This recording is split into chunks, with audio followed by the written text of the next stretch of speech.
There wasn't underwear when I left. There was 50 grand in cash. Bull is right. You are an ox and a moron. How did 50 grand change your underwear? That's what I'm asking you.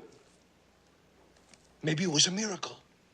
You know, like the loaves and the fishes.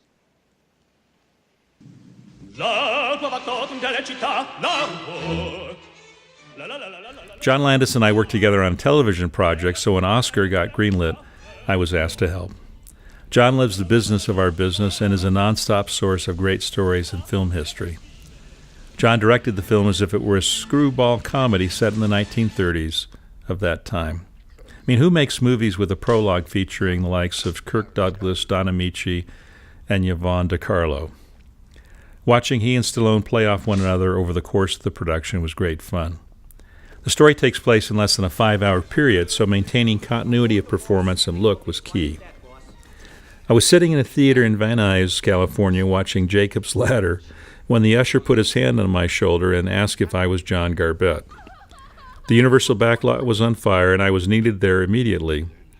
We had been filming on the New York Street, where parts of The Sting were filmed, Brownstone Street and Courthouse Square, where the clock tower from Back to the Future was. This multi-million-dollar fire was started by a security guard trying to keep warm.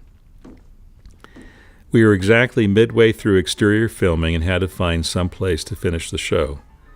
The closest match were the New York streets on Universal's Orlando back lot.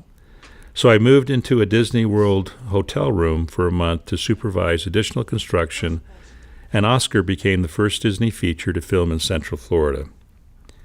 Tony Manafo, a friend of Sly's from the old days, was invaluable in helping to keep the project on tack.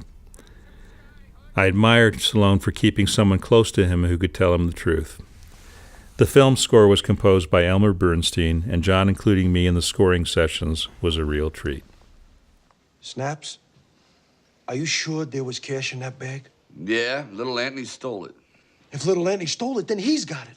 No, you blockhead, he stole it, then he gave it back to me. Why'd he give it back to you? To buy back the jewels. What jewels? The jewels he stole from me. He stole jewels from you too? Yeah, so he could marry my daughter. Lisa. Not Lisa, Teresa. How come nobody's never met this daughter, Teresa? Because she's not my daughter, capiche? Yeah. Your daughter's not your daughter. And the cash that used to be the jewels is now your underwear. Now you got it. I got it. I don't even know what I'm talking about.